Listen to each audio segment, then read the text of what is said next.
The door locks behind me with a soft click that sounds like a death sentence.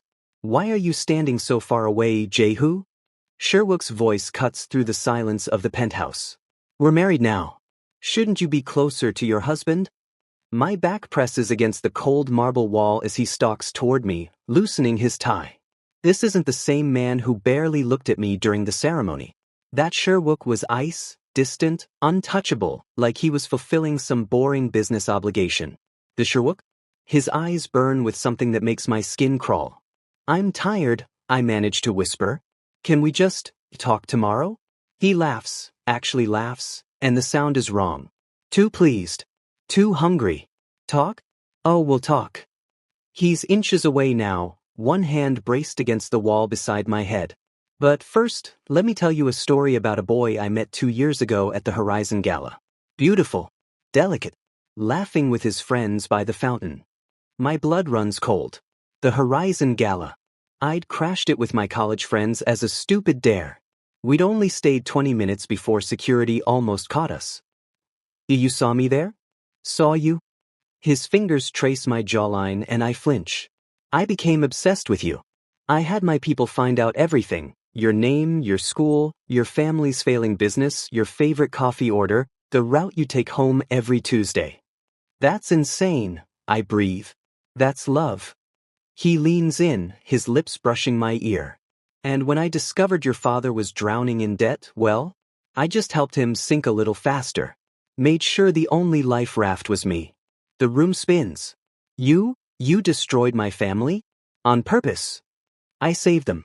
All they had to do was give me you. His hand slides down to grip my waist, possessive and firm. The bankruptcy, the foreclosure, the lawsuit from that mysterious investor, all me. Every single piece moved exactly where I needed it. I try to shove him away, but he doesn't budge. Instead, he lifts me effortlessly, and I'm suddenly being carried toward the bedroom. Put me down. This is kidnapping. This is marriage, he corrects, kicking the bedroom door open. Legal, binding, and absolutely unbreakable. I made sure of that too. The prenuptial agreement your father signed? If you try to leave within the first 5 years, your family loses everything again. Only this time, I'll make sure they never recover. He sets me on the edge of the massive bed, and I scramble backward, but there's nowhere to go. You're a monster, I spit out. I'm a man who knows what he wants. He shrugs off his jacket, and I notice, really notice, how he's been built like he could break me in half. And I've wanted you for 847 days. I've counted every single one. My eyes dart around the room, looking for an escape, a weapon, anything, and that's when I see them. But blinking red in the corners. Are those cameras? Sherwook follows my gaze and smiles. You noticed. They're in every room. The living room, kitchen, bathrooms, hallways. I had them installed 3 months ago. 3 months? But we just got married today. I know. He starts unbuttoning his shirt, methodical and calm. I've been watching the penthouse, making sure everything was perfect for when you finally moved in. I've watched the cleaning staff prepare your closet. All your clothes are already here, by the way, in your exact size. I've watched the chef stock the kitchen with all your favorite foods. I've watched the empty bed, imagining you in it. Horror washes over me in waves. You've been watching an empty apartment and thinking about me? For months. Every night before bed. He's completely shameless about it. It helped me sleep, knowing soon you'd really be here. No more watching an empty space. Now I get to watch you. I grab a pillow, holding it against my chest like a shield. I'll scream. The neighbors will. The penthouse is soundproof. I own the entire floor. The neighbors? He gestures vaguely. All my employees, under very strict NDAs. He sits beside me on the bed, and I try to move away, but his hand catches my wrist. Not painful, but absolutely inescapable. Please, I whisper, hating how my voice shakes. Please, this isn't how marriage should. You're right. Let me tell you how our marriage will work. His thumb strokes the inside of my wrist, gentle and terrifying. You'll live here with me. You'll sleep in this bed with me. You'll wake up beside me every morning with my marks on your skin, so you never forget who you belong to. I don't belong to. You do. His other hand cups my face, forcing me to meet his eyes. They're dark, endless, swallowing me whole. You belonged to me the moment I saw you. It just took 2 years to make it official. He leans in and I squeeze my eyes shut, but instead of kissing me, he whispers against my lips. I've been very patient, Jehu. I've planned everything perfectly, moved every piece into place, waited 847 days for this moment. Now. His grip tightens just slightly. Now I'm done waiting. The last thing I see before he presses me back into the silk sheets is the little red lights blinking in the darkness. Watching. Recording. Proof that I belong to Kang Sherwook now. And he's never letting me go. I wake up covered in marks I didn't consent to, in a bed I can't escape from, next to a man who destroyed my entire life just to own me. Sherwook's arm is draped across my waist like a chain. Even in sleep, he's possessive. It's been 3 days since the wedding. 3 days of him watching my every move, controlling when I eat, when I shower, when I breathe. My phone? Replaced with one that only has his number. My clothes? Chosen by him every morning. My freedom? Gone. You're awake? He murmurs against my neck, and I freeze. Good. We're leaving for our honeymoon in an hour. I've already packed for you. Honeymoon. My voice is hoarse. You mean another prison with better scenery? He chuckles, the vibration traveling through my spine. Our private island has excellent scenery. You'll love it. No one around for miles. Just you and me. Just you and me. The 4 words I've learned to dread most. The island is beautiful in the way a gilded cage is beautiful, stunning and suffocating. Our suite overlooks crystal clear water, but the windows don't open. The doors lock from the outside. And Sherwook? He hasn't let me out of his sight for even a moment. Dinner's ready, he announces, leading me to the private terrace by my wrist. Always touching. Always controlling. I sit in silence as he serves me, cuts my food into small pieces like I'm a child, watches me eat every bite. This is my life now. This is my forever. You haven't smiled once, he observes, wiping the corner of my mouth with his thumb. Are you not happy? Happy? I want to laugh. I want to scream. I'm exactly as happy as a prisoner should be, I mutter. His jaw tightens. You're not a prisoner. You're my husband. There's a difference. Is there?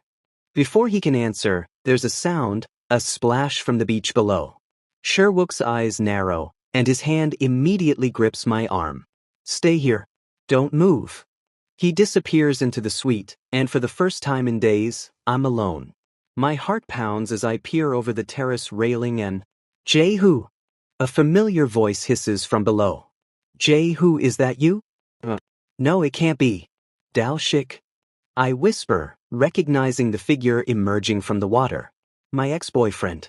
The one who abandoned me a year ago, saying he wasn't ready for something serious. I came to save you. He's climbing the rocks toward the terrace, dripping wet and desperate. I heard about the forced marriage. I'm so sorry I left. I was stupid. I love you. Come with me. I have a boat hidden on the other side of the island. My mind races. This is my chance. My only chance. But then I see movement behind Dal-Shik, and my blood turns to ice. Sherwook stands in the shadows of the beach, completely still, watching. He's been there the entire time. Jehu. Dal-Shik reaches the terrace, grabbing my hands. We have to go now before he... Before I what? Sherwook's voice cuts through the night like a blade. Dal-Shik spins around, his face going white. You? How did you? Did you really think you could just swim to my private island undetected? Sherwook climbs the terrace steps slowly, deliberately. I've been tracking you since you left Busan 3 days ago. The boat you hid? My security team is dismantling it as we speak. You invited him here? I breathe, the realization hitting me like a punch. Sherwook's eyes lock onto mine. I needed you to understand something, Jehu. No one is coming to save you. Not your ex-boyfriend, not your family, not anyone. Every escape route you imagine? I've already closed it. You're insane. Dal-Shik shouts, stepping between us. Jehu, don't listen to him. We can still... He doesn't finish the sentence. Sherwook moves faster than I can process, gripping Dalshik's throat and slamming him against the railing. You had your chance with him. You left him, crying alone, wondering why he wasn't enough. Remember that, you Dalshik? Because I do. I was watching even then. Sherwook, stop. I grab his arm, but he doesn't budge. Now you show up, playing hero? Sherwook's voice is eerily calm. You don't get to be his savior. You were his trauma. I'm his future. He releases Dalshik, who collapses to the ground gasping, and gestures to the shadows. 2 security guards appear instantly. Take him to the mainland. Make sure he understands what happens if he ever contacts my husband again. As they drag Dalshik away, he screams my name, but the sound fades into the night. Then Sherwook turns to me, and I stumble backward. You needed to learn, Jehu. He steps closer, backing me against the wall. You needed to see that leaving me is impossible. That even your precious ex-boyfriend can't save you. I hate you, I whisper. I know. His hand cups my face, deceptively gentle. But you're still mine. He kisses me then, hard, possessive, claiming. And when he pulls back, his expression shifts to something darker. Now, let's go inside. You've been very disobedient tonight, entertaining thoughts of escape. You need to be reminded who you belong to. He lifts me into his arms, carrying me back into the suite, and that's when I feel it. The heat. My Omega biology is betraying me. The heat cycle that should be 3 weeks away is starting now. Early. Triggered by stress, by fear, by the overwhelming presence of an alpha who won't let me go. Sherwook. My voice trembles as fever spreads through my body. Something's wrong. I feel. He inhales deeply, and his eyes darken with recognition. Then he smiles. Oh, Jehu. He lays me on the bed, hovering over me. Nothing's wrong. Everything is perfect. Your body knows exactly where it belongs. As the heat consumes me and he leans in, I realize the truth. This was never about love. This was about ownership. And now, I won't even be able to fight back. I don't remember most of the heat. Just fragments, Sherwook's voice whispering possessive promises, the feeling of being completely consumed, the moment his teeth sank into my bonding gland and sealed my fate forever. Now, back in Seoul, I stare at the permanent mark on my neck in the bathroom mirror. Beautiful, isn't it? Sherwook appears behind me, wrapping his arms around my waist. Now everyone knows you're mine. I don't respond. I haven't spoken to him in 3 days. The silent treatment is getting boring, Jehu. His lips brush my marked gland, and I shudder involuntarily. I'm having a friend over for dinner tonight. My best friend since childhood. I expect you to be civil. Another person in his twisted orbit. Wonderful. Giante arrives with an expensive wine and a smile that actually reaches his eyes, something I haven't seen in weeks. So you're the famous Jehu, he says warmly, shaking my hand. Sherwook hasn't stopped talking about you for 2 years. I was starting to think you were imaginary. Sometimes I wish I was, I mutter. Giante's smile falters, and his eyes flick to the bonding mark on my neck, then to Sherwook. Something passes between them, a look I can't decipher. Dinner is awkward. Sherwook keeps touching me, possessive and constant, while Giante watches with an expression I can't read. Concerned? Jealous? Curious? Sherwook, why don't you get us more wine from the cellar? Giante suggests. I'd love to talk to Jehu about his college major. You mentioned he studied art history? Sherwook hesitates, his hand tightening on my thigh. I don't think. It's 5 minutes, Giante laughs.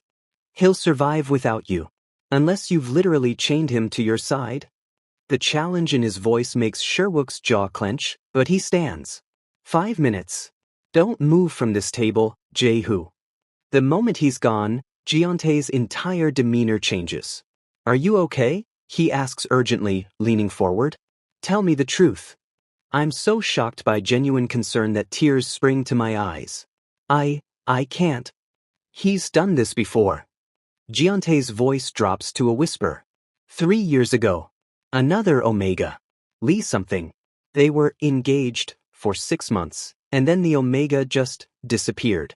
Sherwook said he left voluntarily, but I never believed it. My heart stops. Disappeared? What do you mean disappeared? No one knows. The family stopped looking after Sherwook paid them off. I think, he glances toward the cellar door. I think Sherwook did something terrible. And I think you're in danger. Why are you telling me this? His hand covers mine. Because someone needs to help you. I can get you out. I have resources, connections Sherwook doesn't know about. But you have to trust me. Trust. Such a foreign concept now. How? I breathe. Meet me. Tomorrow, 2 p.m., at my apartment in Gangnam. Bring nothing that could be tracked. I'll have everything ready, new identity, travel documents, money. By tomorrow night, you'll be free. The cellar door opens, and Giante smoothly pulls his hand back, laughing like we've been discussing something trivial. Sherwook's eyes are cold. What's so funny? Just telling Jae-hoo about your disastrous art phase in high school. Giante lies effortlessly. Remember when you tried to impress that gallery owner's daughter? The tension breaks slightly, and dinner continues, but all I can think about is tomorrow. Freedom. Finally. I manage to slip away the next afternoon while Sherwook is in a business meeting. My hands shake as I stand outside Giante's apartment building. This is it. My escape. Giante opens the door immediately, pulling me inside. You came.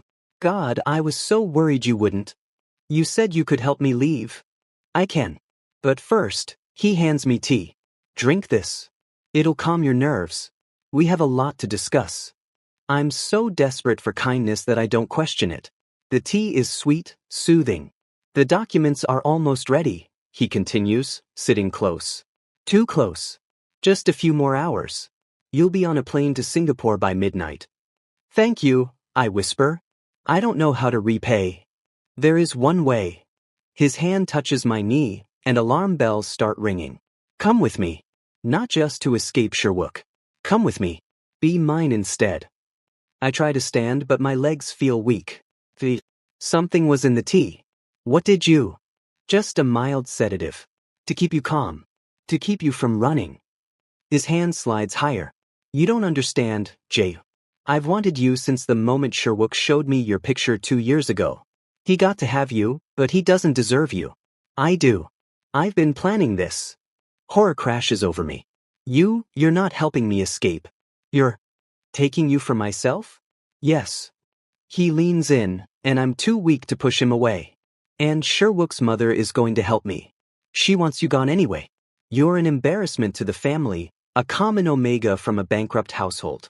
She's already working on annulment papers. The room spins. I've traded one monster for another. The door explodes open. Sherwook stands there, and I've never seen him look so murderous. Get away from husband. Giante barely has time to move before Sherwook's fist connects with his face. They crash into furniture, blood spattering, and I try to crawl away but collapse. Through blurring vision, I see Sherwook lift me into his arms. You just made the biggest mistake of your life, he growls, and I don't know if he's talking to Giante or me. At home, I'm too weak to fight as he carries me to the bedroom. But when he sets me down, his hand brushes my stomach, and he freezes. His eyes drop to the positive pregnancy test I'd hidden in my pocket, now fallen onto the bed. The rage drains from his face, replaced by something infinitely more terrifying. Pure, possessive joy. You're pregnant. His voice trembles. You're carrying my child. No, I whisper. Please, no. But he's already pulling me against him, his hand spreading protectively over my stomach. You're never leaving now, Jae-hoo. Never. This baby makes you mine forever. And as he holds me, I realize he's right. I'm trapped. Completely. Forever. I haven't left the bedroom in 2 weeks. Sherwook says it's for the baby's safety. He brings me meals, prenatal vitamins, books I never asked for. He sleeps with one hand always on my stomach, whispering promises to our unborn child about the perfect life they'll have. I'm not allowed to walk more than 10 steps without him. I'm not allowed to open windows. I'm not allowed to exist without his supervision. The doctor will be here in an hour, he announces, setting down my breakfast tray. I've hired the best obstetrician in Seoul. Private, discreet. No one will know about the baby until I'm ready to announce it. I'm not an incubator, I snap, pushing the food away. His expression darkens. The baby needs nutrients. The baby needs a father who isn't a psychopath. His hand grips my jaw, forcing me to meet his eyes. The baby has a father who will burn the world down to protect them. Eat. I eat. I always eat. Because he's right about one thing. This baby is innocent in all of this. The vitamin bottle arrives that afternoon, delivered by Sherwook's mother, Huang PMG. She hasn't visited once since the wedding. Her cold eyes rake over me with disgust as she sets the bottle on the nightstand. Prenatal vitamins, she says curtly. Imported from Switzerland. The best money can buy. Even for someone like you. Thank you, I mutter, not believing her sudden generosity for a second. Don't thank me. She leans closer, her voice dropping to a venomous whisper. I know what you are. A common omega who trapped my son with a pregnancy. You'll never be worthy of the Kong family name. Before I can respond, Sherwook enters, and her expression shifts to a practiced smile. Mother, I didn't know you were visiting. Just bringing vitamins for the baby. A grandmother's duty. She kisses his cheek. Take care of yourself, Sherwook. Don't let this situation consume you. After she leaves, something feels wrong. The way she looked at me. The way she emphasized the vitamins. That night, when Sherwook hands me the pill, I palm it instead of swallowing. Good boy, he murmurs, kissing my forehead. I'm going to shower. Stay in bed. The moment he's gone, I examine the vitamin under the lamp. There's a tiny pinprick hole in the capsule, almost invisible. My hands shake as I break it open. Inside the yellow powder is a fine white substance that definitely isn't vitamin B12. Poison. She's trying to kill the baby. Maybe kill me too. The bathroom door opens, and I barely have time to hide the evidence before Sherwook emerges. But I must look terrified because he's immediately beside me. What's wrong? Is it the baby? Are you in pain? I need to tell you something. A knock interrupts us. Giante's voice calls from outside the bedroom. Sherwook, we need to talk. It's urgent. Sherwook's jaw clenches. I told him never to come here again after what he tried. He looks at me. Stay here. Lock the door behind me. Don't open it for anyone. But the moment he leaves, the window shatters. Dao Shik climbs through, covered in cuts from the broken glass, wild-eyed and desperate. I'm not dead, he pants. His guards, they threw me off a boat, but I survived. I've been hiding, gathering evidence. Jehu, I have proof of everything. The bankruptcies he caused, the bribes, the surveillance, even the Omega who disappeared 3 years ago. He killed him, Jehu. Buried him in the family estate's garden. My blood runs cold. No, I have photos, documents, police reports that were paid to disappear. He grabs my hand. We can end this. Turn him in. You'll be free. Footsteps thunder down the hallway. Shouting. A crash. The bedroom door slams open, and Giante stumbles in, bleeding from a head wound. He knows, Giante gasps. Everything. I tried to warn you. I felt guilty about what I tried to do, but he caught me talking to reporters. Sherwook appears in the doorway like a demon summoned from hell. His knuckles are bloody. His eyes are empty. All of you. In my bedroom. Plotting against me. His voice is eerily calm. How poetic. Your mother tried to poison me. I shout, holding up the broken capsule.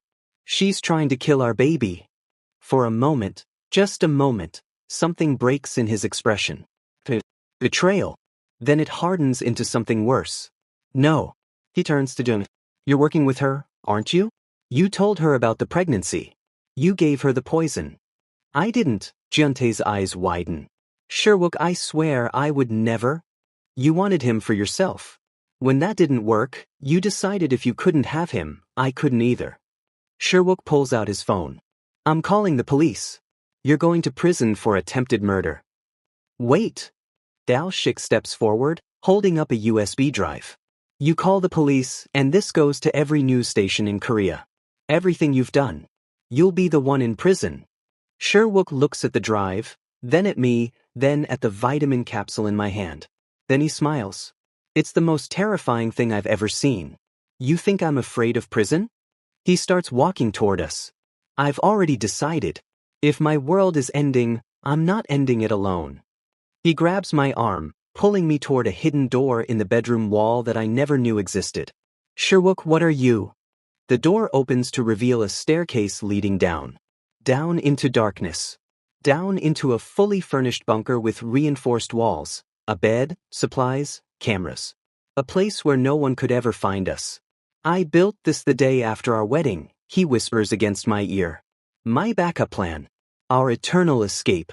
If I can't have you in the world, I'll have you here. Forever. Just you, me, and our baby. You're insane. I struggle, but he's too strong. Daoshik and Giante lunge forward, but Sherwook slams the door shut, locks engaging with mechanical precision. We're alone in the bunker. Just him, me, and the monster he's become. Welcome home, Ju, he breathes, backing me against the wall. Our real life starts now. And as the locks click into place above us, sealing us in our underground prison, I realize the horrible truth. This isn't the end of the story. This is just the beginning of forever.